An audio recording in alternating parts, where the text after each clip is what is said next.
Oh, no, I did bring it in. There you go. Got a pizza base there as well. A non-green pizza base. It's not panda, that's why. Is that gluten? Yeah. Why is it dark? Because it was some spare cinnamon dough. It's a cinnamon flatbread. Yeah, it's a cinnamon flatbread. I can smell it now. Evening. Actually, I'll have a couple of panda wraps. There's a couple of panda wraps, plain ones, 3, and then some beetroot ones. Evening, folks. Right. All shared. So, who are you, the Facts of Life?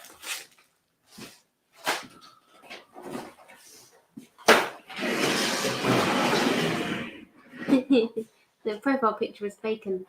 Oh, is it?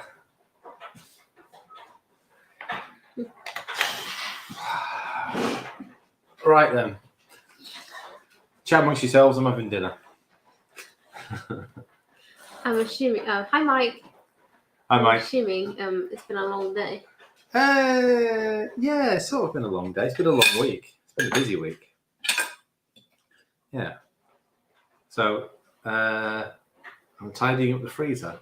No, these are dregs from the bakery. Oh yeah, no, yeah. These are just sort of like there were 3 panda wraps left over when we made wraps this morning. I was like, I'll take them home for dinner. Good job. And I didn't have time to cook anything, so I've just got some corned beef, some pickled eggs, and some Blue cheese. blue cheese. I forget what it is now. Smelly cheese. And mustard. Yeah, mustard. So, yeah. How are we all? We all good? Come and say hello. He's enjoying that. So what are those? I don't know exactly what it is. Where'd you get them from? The same place I got the dog food from. Oh, They have loads of these sort of like special treats. So it's something, I don't know what the middle bit is, but it's dried meat wrapped around it. it's like a dog donut. It's like a meaty donut for the dogs. I'm sure I would be tempted. Hi, Christina. I'm sure it'd be too dry. Yeah.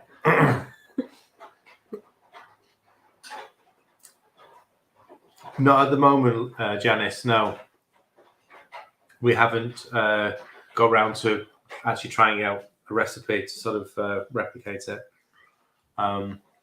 We need to make it in smaller portions. Unfortunately, it was too slow moving off the shelf, so we had to ditch quite a lot of it. Hi, Lisa. Evening, Miriam. Most of our freezer is full of salmon at the moment. It's ridiculous. Guys, you're showing us how to use it. Freezer stuff. Actually, yeah, most of our even at the bakery, I've got a whole tray of salmon fillets in there.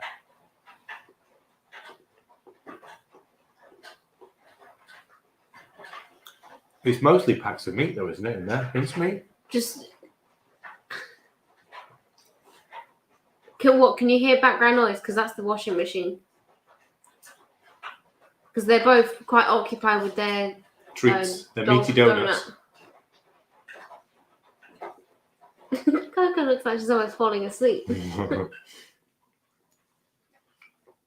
a washing machine just going off over there. Can you hear it? We can't change our audio settings. Not in here, unless it's in the settings.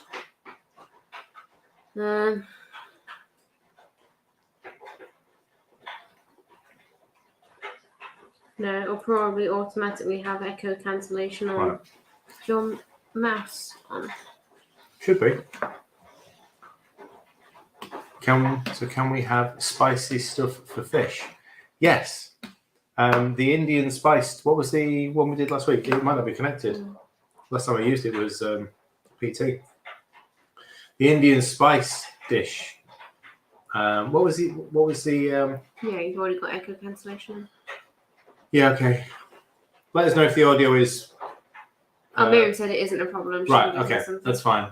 I could always pause the washing machine, but you found a recipe. Yeah, there's the Indian spice salmon. Quite a few new recipes going in the library this week. That was a good one. That was nice. So that was powerful. That was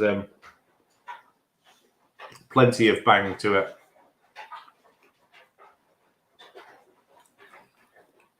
No, they should be quiet for quite a while, Miriam. They're still not. RG's still not. I think he's going around. He's taking the meaty through. off. Yeah, so whatever the middle bit is. Oh no, he's still got half of the meat on it. Hmm. Yeah, they're both full in it. Anyway, how have your weeks been? I'll just pop in. There's Gillian. There's also there's a link to all of the seafood recipes because there's a few other things on there which might be quite nice, like smothered salmon, the tandoori salmon. Rebecca, what's in my wrap? I think you would actually quite enjoy this. Corned beef, pickled egg, blue cheese with mustard. It's a. I literally would not eat a single thing. An explosion of flavors. Both good. Weirdly enough, that's the first wrap I've had for weeks and probably months. Well, we tend to not have many spare. Yeah. I usually just get panda bread with air pockets in with it. holes, yeah, and that sort of stuff. My panda bread toast is usually some really weird shapes. Yeah. This week it's been a horseshoe. How have our weeks been? It's quite busy, thanks, Mary. I mean, good, but busy this week. Yeah. I'm just busy. That sums it up. It does sum it up, yeah. I'm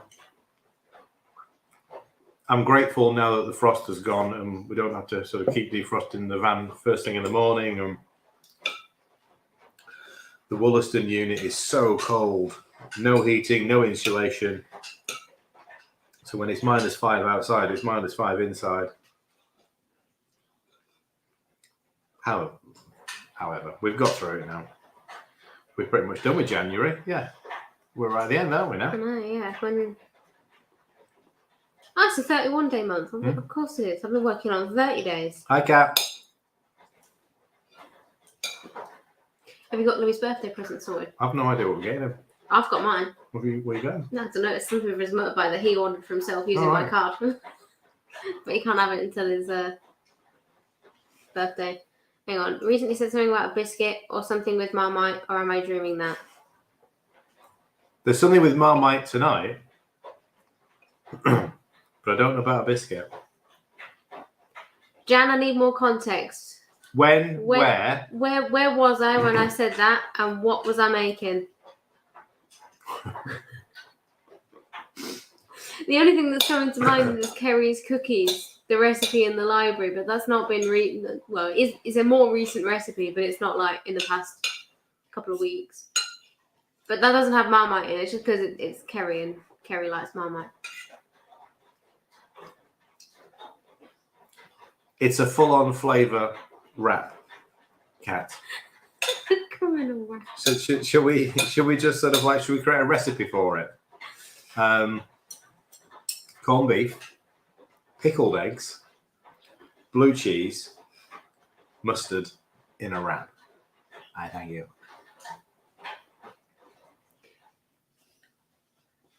Jan, that might have been a dream. I honestly can't remember talking about that. I've not even made biscuits in the last month. Last time I made biscuits was the gingerbread house.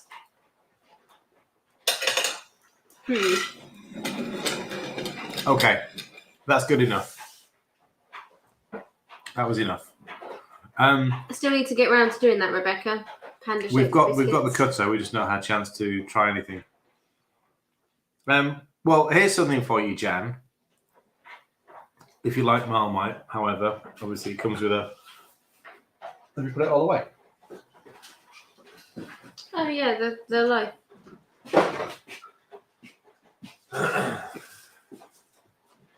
I wouldn't try something out with Marmite. It's not really my go-to thing. I like it. Just don't really think about using it. So did you come up with, or did we ask this lot for the name? Cheese mite. It's called Cheese Mite. So we do a small range of small flavoured loaves. So the olive, the chili, the tomato. And someone challenged me to do cheese and Marmite. But it's not Marmite, you know what I mean? It's the cleaner version of Marmite. So there we go. This is a cheese mite loaf. So the cheese is actually, and the Marmite's actually sort of all the way through the dough. You'll find little chunks of cheese, sort of little pockets of cheese in the dough itself. Smells great as well. Hey, Kat, you could use a beetroot wrap. You can't have corned beef without a bit of beetroot. Well, I've got beetroot wraps as well, actually. But they're not open. There you go. You're not open, so I just brought some bits back to use next week.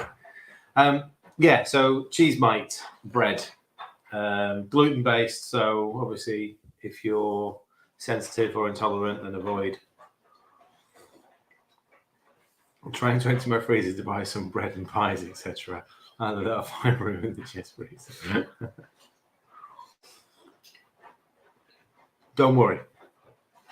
There's no rush. They're not going anywhere. In fact, the longer you wait, the more choice you'll have.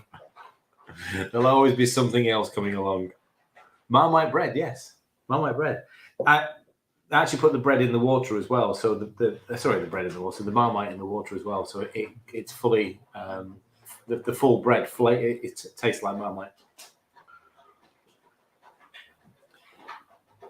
They're not on the Ketorama site anyway, but I'll pop the link in now so that whilst I'm working on it, right, I won't forget. Yeah. Oh. Good picture. I just love it. Obviously, I use Canva for all of the images, and I slide a photo in, and it just fits perfectly. So anyway, for those that are watching maybe for the first time, Friday night is Q&A night. Well, once a fortnight. So if you have any questions, if you're new to the lifestyle, if you're new to the group, new to the YouTube channel, then come and say hello. And if you have any questions, we'll try and help. Other than that, it becomes the Captain Miriam show. They'll have their own conversation, and we just try and work out what the hell they're on about each week.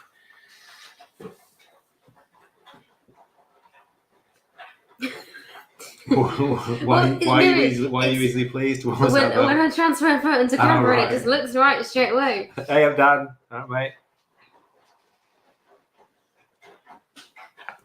Ask a sensible question, don't otherwise Miriam and Kat will start, we'll never get a word in edgeways. Just get more coffee.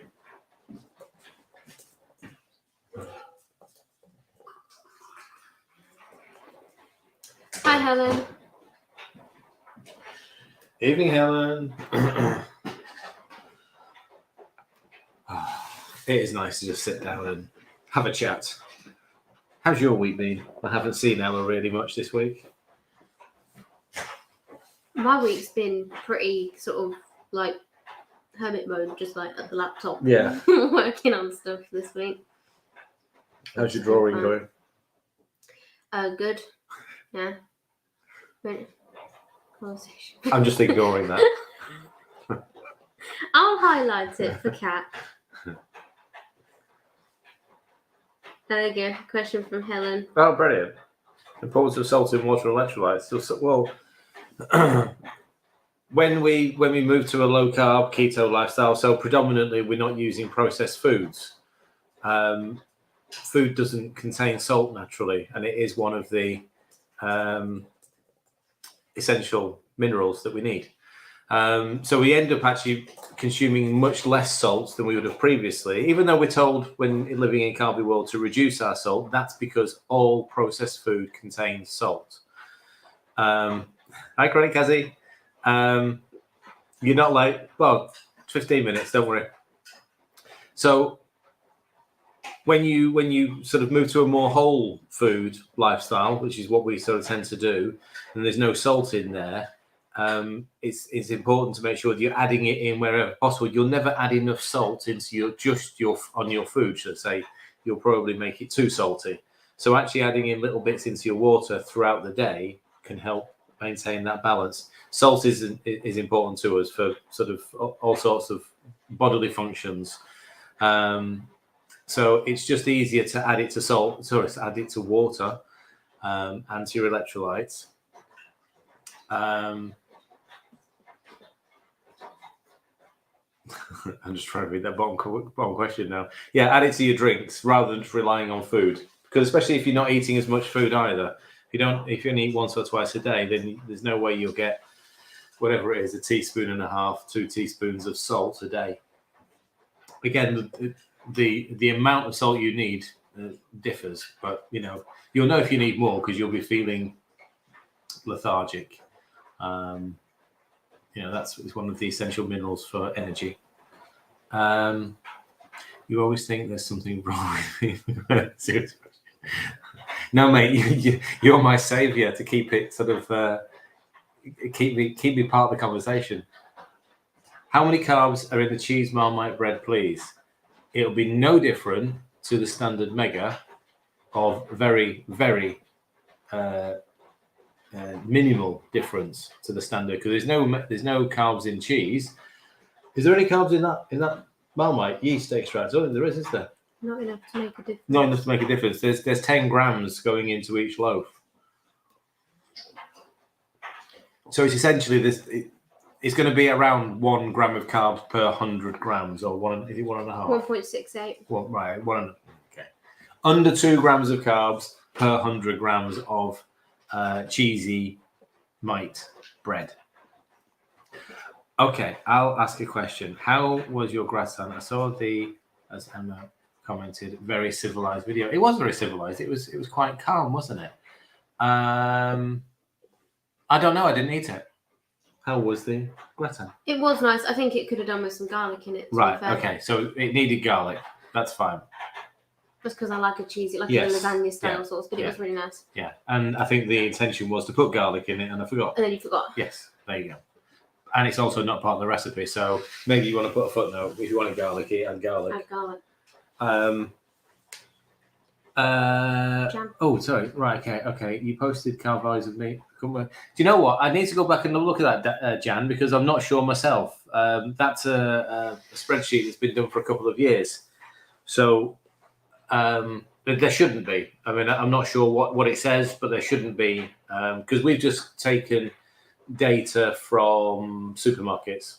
So I think there's just an error there in the spreadsheet. When we do accountability at 7:30, I'll have a look at it and see what's happened. Yes, you're right, Kat. It's because you weren't there. Celiac, am I right?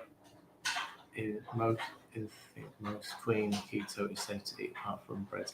Okay, so yes, you have to be really careful, because most things tagged as keto in a supermarket are actually not even close. They might be gluten-free, they might, so that they fit that side, and they will be more concerned about the gluten-free aspect than they will the keto aspect, because the gluten-free, the celiac, is a health condition, whereas a keto aspect is a lifestyle choice.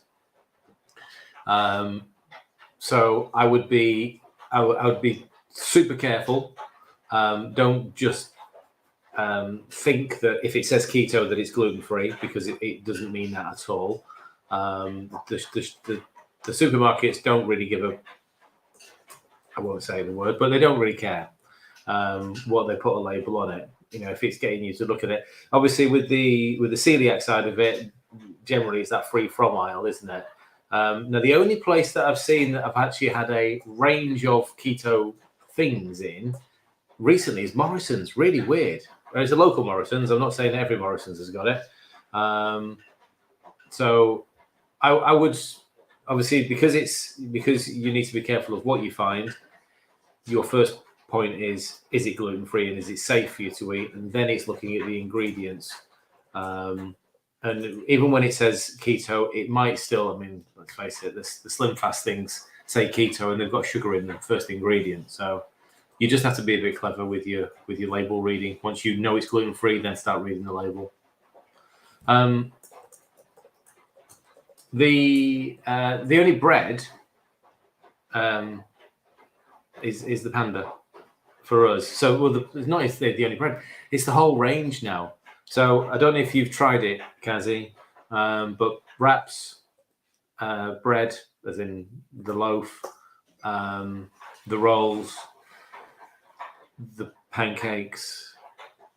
Pop the link in. Okay. So there's gluten-free. There's a gluten-free range there, you know. So there was another question above Helen's. Well, I've missed it. The monk fruit. Yeah. Notice the monk fruit mix on your site. How much difference from just? It'll be much sweeter because erythritol isn't a very sweet sweetener. It's a bulking agent. So when you buy any of the supermarket sweeteners, let's say the Truvia or the what are the other blends? What are the other Natvia? Truvia, Natvia, Whole Earth. Yeah. So I'm sorry. Yeah, what's Purevia? Purevia. All of those are erythritol, 98 to 99%, 1 or 2% stevia. And it's the 1 or 2% stevia that gives it the very sweet taste. It's the same as monk fruit. It's 90, 98, 99% erythritol with a 1 or 2% monk fruit. It's exactly the same thing. Monk fruit is as sweet as stevia. They're about 200 times sweeter than sugar. That's why it's a tiny fraction. Whereas erythritol is much duller than sweetener, so they combine the two to give yourself a nice blend, really. So Helen's question was, can you eat too much while in this lifestyle? I suppose yes, because that's more of that can mostly go down as a habit.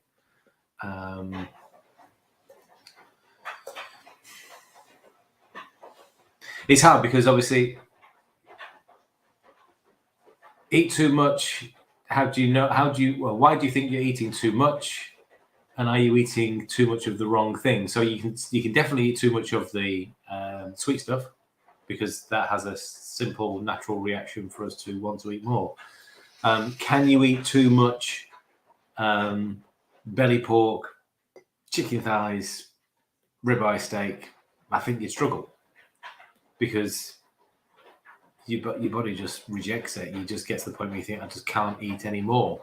So I suppose it's making sure that when you do eat, I've come home and thought, I've got no time to eat.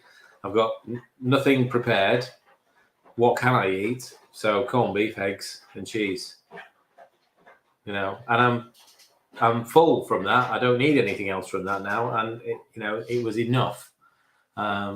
Had I had more time, I'd have probably made something different. In fact, I got that lamb mince, but I was going to make some little kofta or something. Just didn't get home in time. Are you doing the batch cooking on Sunday? No, not with the orders we've got now. I could make it. You can do something with it. Oh, no, you get Lewis to use it tomorrow. Yeah, he needs to use it. So it's a great question, Helen, and the answer is yes, maybe, and no. Because yes, if you eat sweet stuff, maybe if your habits are that you constantly, you're used to snacking, and you haven't got out that habit. And no, if you eat the right things, you're probably going to feel full, and satisfied. Stay satisfied for longer.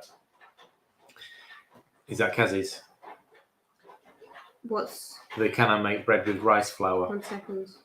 It's very high. Oh, hang on. I bought sweet, etc. for that. So garlic. For the. Oh, right. Yeah. So add garlic to it. It'll probably taste way better. The pizza base was okay, but I want to make it again because it was a bit dry. So I'm going to see if removing the parmesan helps with that. Yeah, there you go. Easy. It's very high.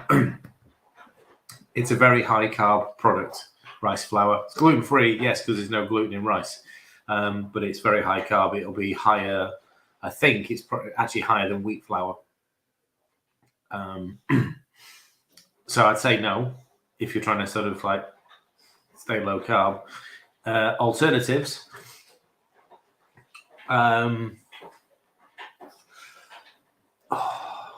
Oat fiber, coconut flour. I mean, there are loads of recipes out there.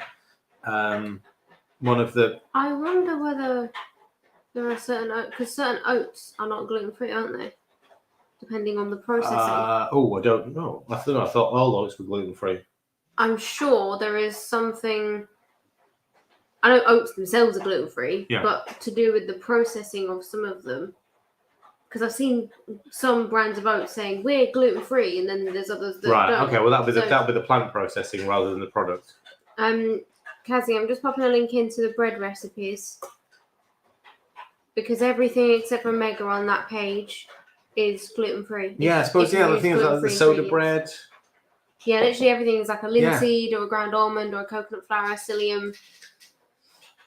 Yeah, so there are oats that are not gluten free. So I wonder whether there is some oat fiber that is also not gluten-free. Okay. I've never seen it. We don't know because we only use it. We only use one, and it's gluten free. It's okay. So that's not something I know.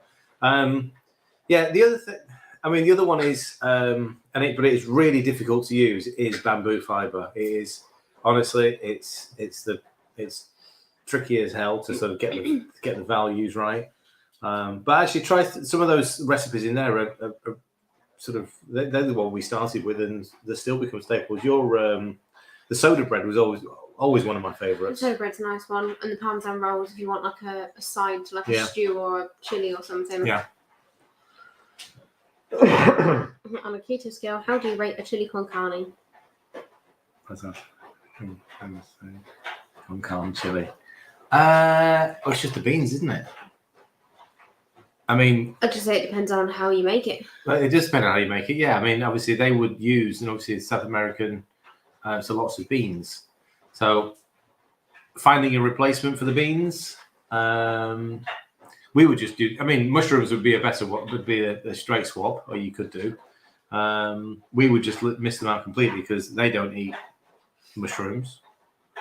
I suppose we've probably done it with things like chunks of courgette in there. Yeah, I mean, if we do make it with beans, we use as rose cocoa. Rose cocoa, yeah, because there are certain beans that are much lower in carbs. So, I mean, you can go down. I think rose cocoa about 11 or 12. They're just in the early teens.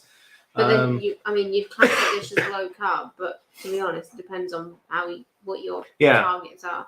So on the keto scale, you wouldn't have the beans, but if you're transitioning from high carb to low carb, then actually something like that, just again to help you understand that you can still make a chili con carne, but you're just changing the beans from high carb kidney to low carb rose cocoa or low carb. There's a couple of different ones, isn't there? We used to get there was three different. There was chickpeas, rose cocoa, and there's one other one. Was it black eyed peas? Yeah. Hello, Katie. Right, I'm new and I've been following your keto lifestyle for 5 weeks now. I haven't lost anything. Don't have much to lose. Is this the reason? Am I doing something wrong? Okay. All right. So not everyone loses weight, and certainly not straight away. We've obviously seen lots of people join the public group. Is Katie on Facebook or is she YouTube? It doesn't show it on there. No, it doesn't show it there. No. We've seen a lot of people join the public Facebook group, and obviously I've been following the lifestyle for maybe the last 27 days or whatever, almost last 4 weeks, and some have seen some significant changes. So they've lost anywhere upwards of stone and a half.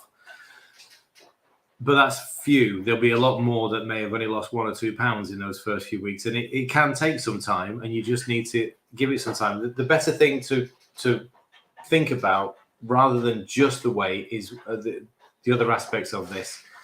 So why did you start? What was the reason that you started? Have you seen any of the different changes? So whether it be sleep, energy, clothing, whatever it is, have you seen any of the changes? Because weight is often one of the last things that actually changes. the initial weight loss that happens in the first week or two is generally sort of water and inflammation weight. So it depends what lifestyle you were leading previously. You know, what is it you're doing now? Are you eating enough? Are you taking electrolytes? There's loads of different things to actually talk about. Katie, come and talk to me on Sunday night kick. If you can, come and join us for the kick session. It's always interesting to sort of delve a little bit deeper into the why and the how. What have you been doing? Why are you doing it? And what are you expecting? And I'll probably say the answer is to, am I doing something wrong? Is no, because you're just starting out. You'll find your way with this. You just need to work out eating habits. Are you eating enough protein? So how do you do that? All those sorts of things. I have plenty of erythritol and found it okay last time, but it's that cold taste that puts me off. Does monk fruit?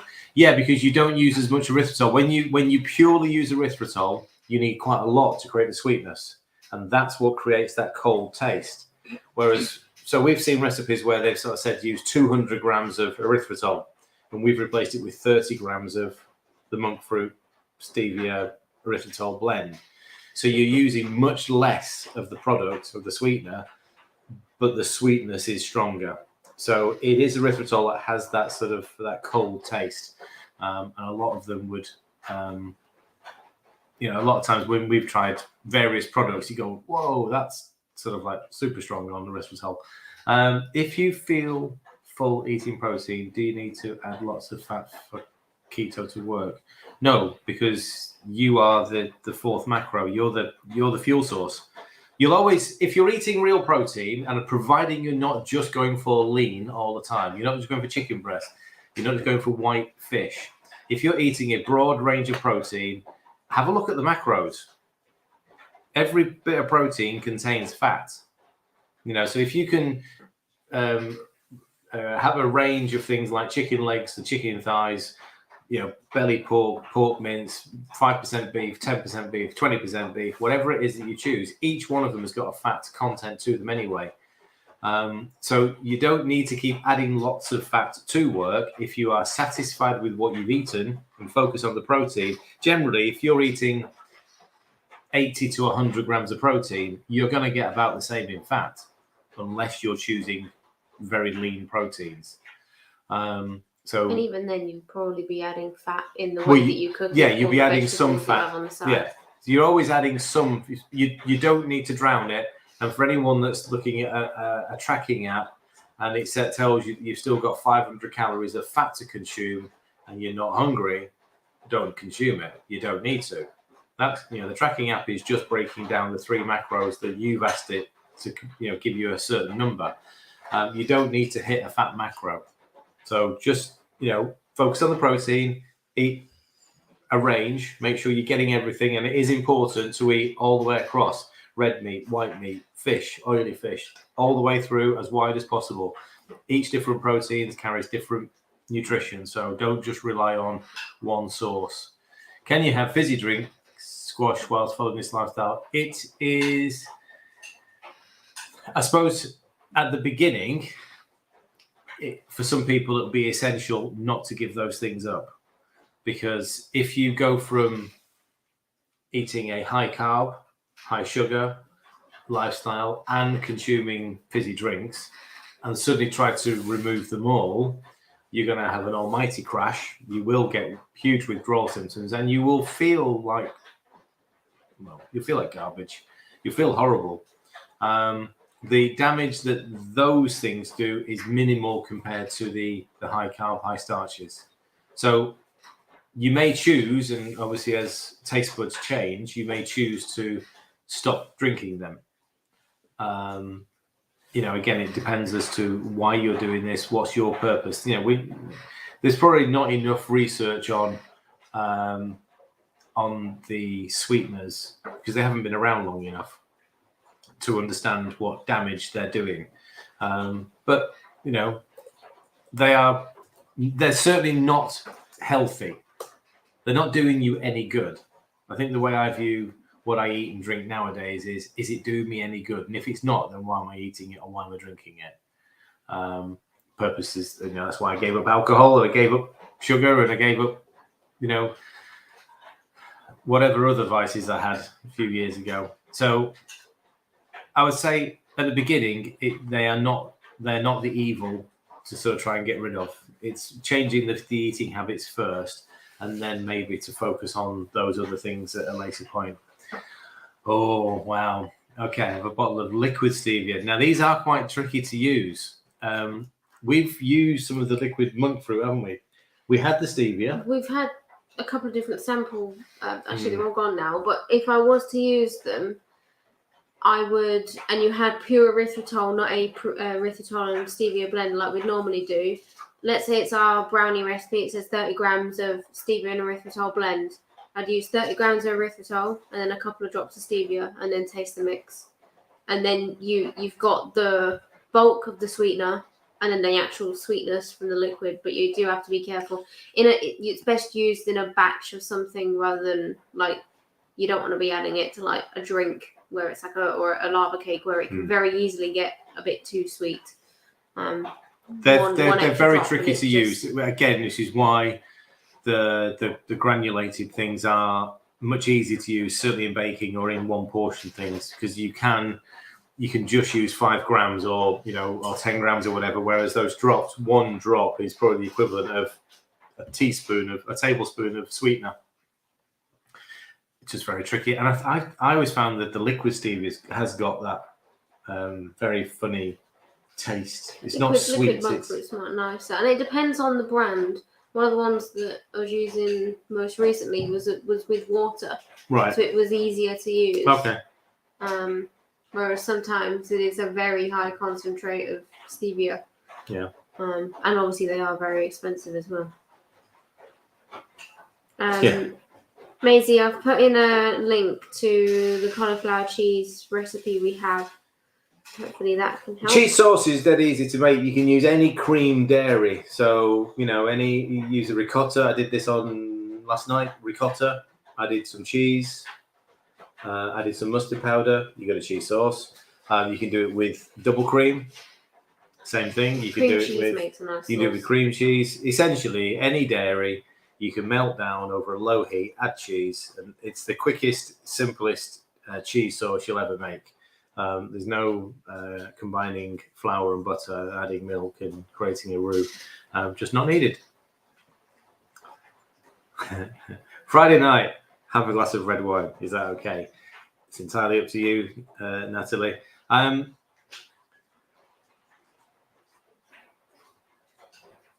It's interesting because a lot of times people, and I was the same. You would drink at the weekend, or you would have a couple of drinks at the weekend to look forward to it, but it became just a habit. Obviously, the red wine is it going to make you make any wrong choices later? If it's one glass, probably not. If you can stick to one glass and it doesn't do anything, it's going to affect your ketones. Yes, not for long. By the morning it's gone. It's just whether one turns into two, and that turns into bad choices. That's all it is. There's lots of people that start the lifestyle still trying to use the fizzy drink, still trying to use still trying to have alcohol, and it now depends as to what you want at the end. What's the goal? Because if the goal is that you want to be the fittest, healthiest person you can be, is that wine actually going to help or hinder? So it's, but never let anybody, I'm not going to tell you whether it's right or wrong. It's entirely up to you. It's just down to what is it going to do to you, as in, are you going to end up having a second, which leads to, biscuits or cake or whatever else is in the house. And would you have made that choice without the wine? That's it. The wine is less of the problem. It's the choices afterwards.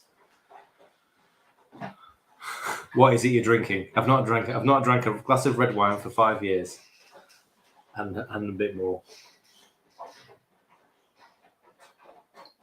Do we actually have anything in the... Oh, we have some cider in the house, don't we? I think Louis bought some, yeah, bro. No, he's not even bothered about it now. Raving about ketone strips. Another saying they're not always reliable. Are you talking about the urine strips here? Because if you are, there's literally no point. They are very unreliable. They're not meant for a keto lifestyle. They're predominantly sort of used to track ketones for diabetics and while you're pregnant. Yeah, they're pointless. They're absolutely pointless. Your body produces ketones all the time, and when you get, as you sort of develop into the lifestyle, they're just measuring waste. So the more you do this, the less you waste. So therefore, the actual strip might show that you're not in ketosis when actually you are. The only one that you can actually test with any accuracy is blood.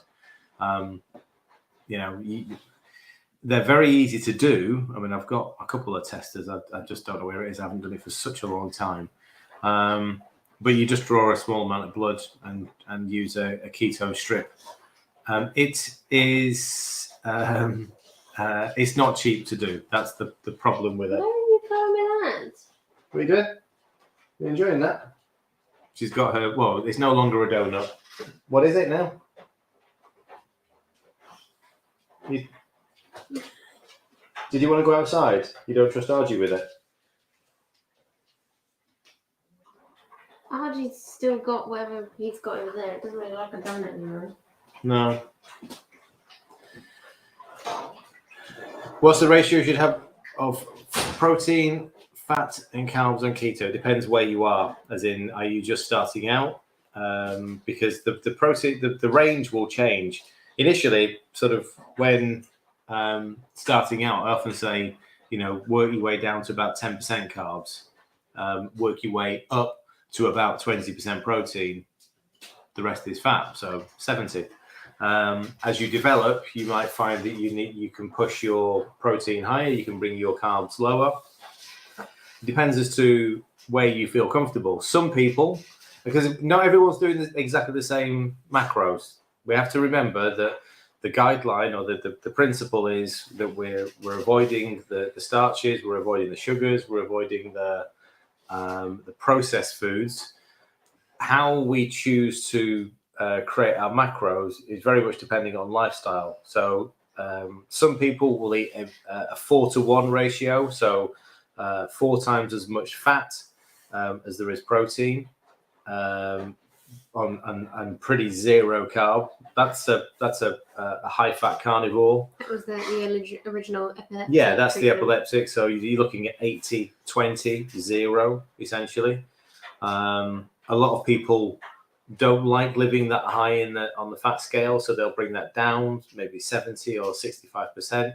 And really, it's pushing the protein up a little bit. So it depends where you are. It depends whether you are ready to give up carbs completely and go carnivore, because all of those macros get shoved across into one of the other two. Initially, Elaine, I don't know where you are with yours, but if you're starting out, go 10, 20, 70. There's a nice even split. 10% carbs will probably be about 40 grams, 40, 50. 20% protein will be about 60 to 70. And then the rest of it is fat. But then you don't need to consume all that fat. That's body fat as well. Again, Elaine, if you can, come and join us in the kick session on Sunday. High cholesterol, so worry about the fats. You need to go and do some research then. Go to the PHC. I wish Chelsea would pop in sometimes. She knows the links. Go to Public Health Collaboration. You need to go and look at Zoe Harcombe's presentation. I forget which one it is now. How is she provided evidence for Tim Noakes' trial in South Africa. So the evidence that she presented was relating to cholesterol and our view on cholesterol, as in what we've been told, what we should be doing about our cholesterol by keeping it lower. And essentially, the data shows that the lower you push your cholesterol, generally through statins, the more at risk you are of health conditions. and especially women. So that's all in the that's out in the public.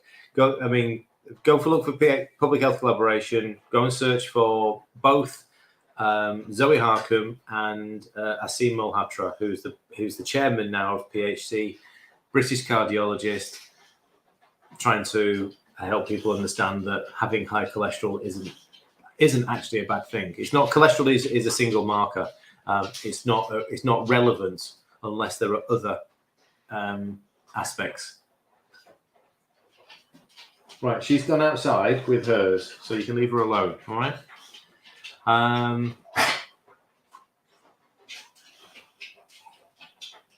I thought progress had stalled or refused to get on the scales, so they don't want to get fixed on numbers. But this week I noticed a handful of blue skin on my thighs. I mean, again, it's there are so many tricks that you can use that don't involve getting on the scales. So one of the ones that Jane Roberts, one of our members, did last year was just use a piece of string, and she just marked the string, wraps it around her. And as she was shrinking, and she shrank quite a lot last year, she didn't stand on the scales. She just used the string, and each week and month it got a little bit smaller, the loop. So yes, it's string, it's clothes, it's feeling. All of these are more important than standing on a set of scales. Yeah, Kat, where have you been? We've been talking about you. So fasting can be good. It's the conversion of, and I need to get this the right way around. White fat, brown fat. You got to convert white to brown, haven't you? I've always. So it's there are certain types of therapies that help convert, and one of them is the cold and heat treatment. So if you can ever get to an ice bath followed by a sauna, well, great. Because you can actually sort of create the right conditions where your body starts to convert. I'm sure it's converting white fat to brown fat because brown fat is what we can burn. And it helps with loose skin. But again, you have to take an awful long time. The other thing is obviously the different types of fat. You've got the visceral fat and then the other fluffy fat. And you might not see physical changes straight away because your body is burning away the more harmful fat before it starts to get rid of, like, the muffin top. It's feeling sort of like certainly around the front. If it's firm, if it's hard here, it's hard fat, then that's the stuff that you need to concentrate on removing. And then you'll only remove that by eating properly and allowing the body to start burning that. Was the same with the COVID? I'm pretty sure he had some data regarding COVID. Keeping my opinion completely out of that. You probably get flagged up talking. Yeah. So go and have a look at his research on statins, though. Again, he's been banging on about sort of not giving out statins as a cardiologist for quite a long time. Yes, it gets rid of the fatty crap around the liver first. Well said, Kat. See, why couldn't I put it in those words? That's what I actually meant to say. We need the cat translator. Yeah.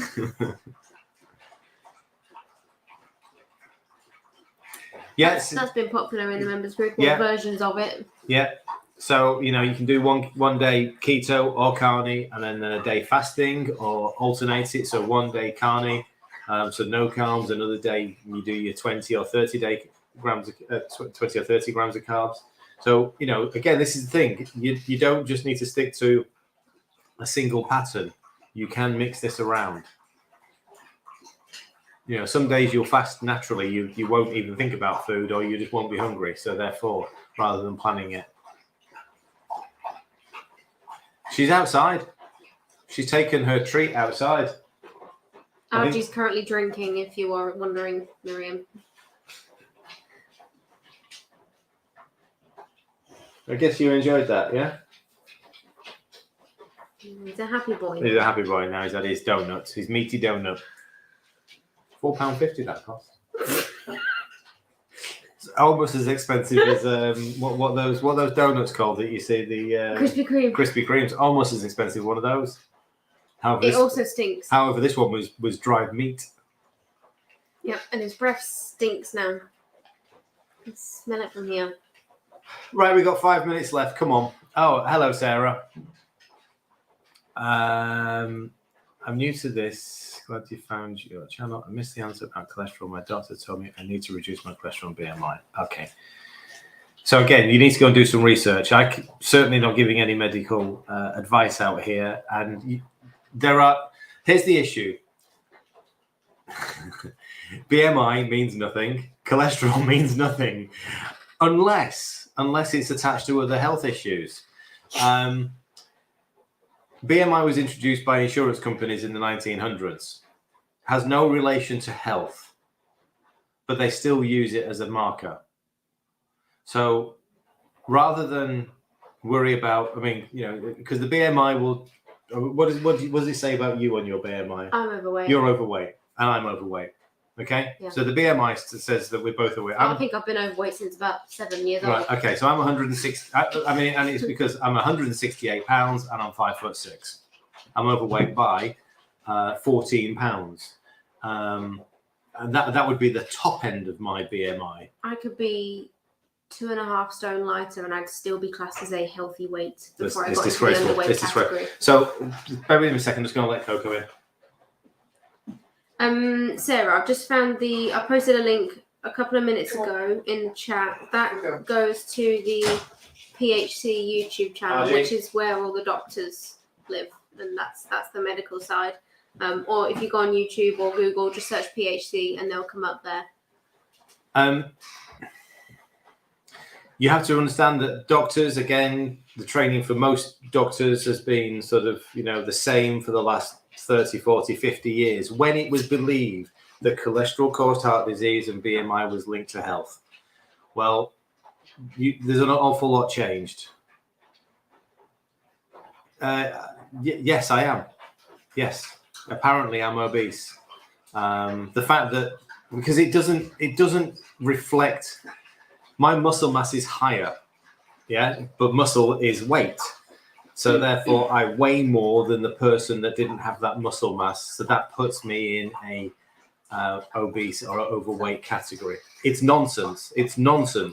And you are allowed to challenge your doctor and say, sorry, but BMI is not a calculation on health. It's a calculation for insurance companies. Again, Sarah, go and have a look at some of the information on PHC. You don't want to get too stressed by cholesterol. Your cholesterol may go up while you're starting keto, if you're just starting out, and it certainly might go up if you lose weight, because guess what? You're releasing fat stores and triglycerides, and cholesterol can rise. But that's not a bad thing. You need,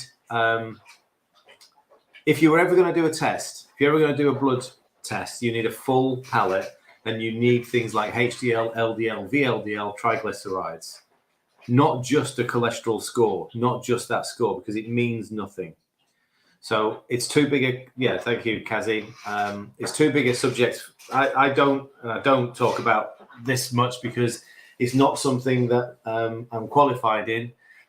I'd rather point you in the right direction and go do some research, because you need to be comfortable and you need to challenge your doctor on the information he's giving you.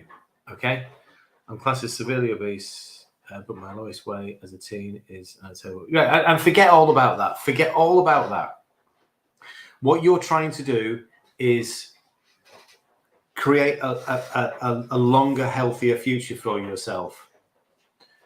And you can do that by following sort of basic principles: removing processed food, removing sugar, removing the starches and the carbs that are creating the inflammation, the insulin sort of resistance that you've probably got. They shouldn't be talking about BMI. They should be talking about insulin resistance. They shouldn't be talking about cholesterol. They should be talking about sort of you improving your health by building muscle, eating protein and fat. So, but they don't. They go off two very, very unreliable bits of data. BMI, not important. Cholesterol, not important. You need to sort of focus on, if you're focusing on little numbers like that, you're not looking at the long-term health for Here you go. yourself. So Jan's comment on Facebook, I'm highlighting it so Sarah can see it. Yeah. I feel really positive. And it's obviously losing 7 stone and thinking, oh God, 7 stone. And you said, oh, it scares me. And it you know, I think one thing a lot of members do is just break it down into small goals, small tasks. We've seen lots of people lose 3-4 stone in a year, which is amazing. It's fantastic, but it might take you longer. But you just have to take it day at a time, week at a time, month at a time. 7 stone might take 2 to 3 years, but along the way, you're going to learn an awful lot more about how you function than you would by just trying to chase a BMI number or keep your cholesterol levels down. Learn how to feed yourself, learn how to give yourself the right sort of nutrition. You'll feel better. You know, you might lose a stone, but you'll feel 10 times better because of the way you're eating and you know, the nutrition you're giving yourself.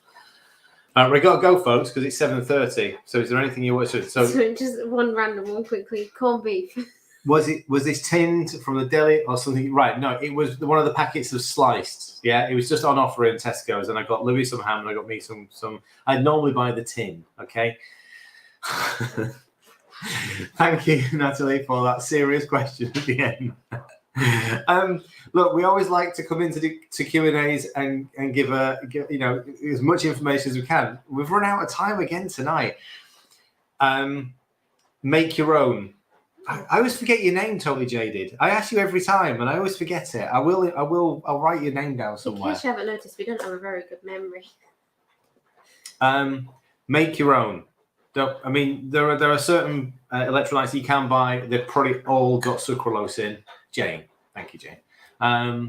Make your own. Sarah, if you can, come and join us at Kick on Sunday night. You'll find the link in the Facebook page, or Ella's just whacking it in there again.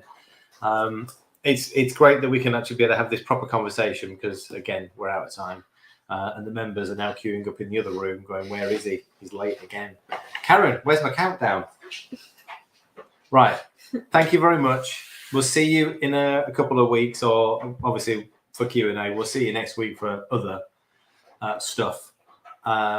Please come and join us on Sunday if you've got any more questions. All right. Bye.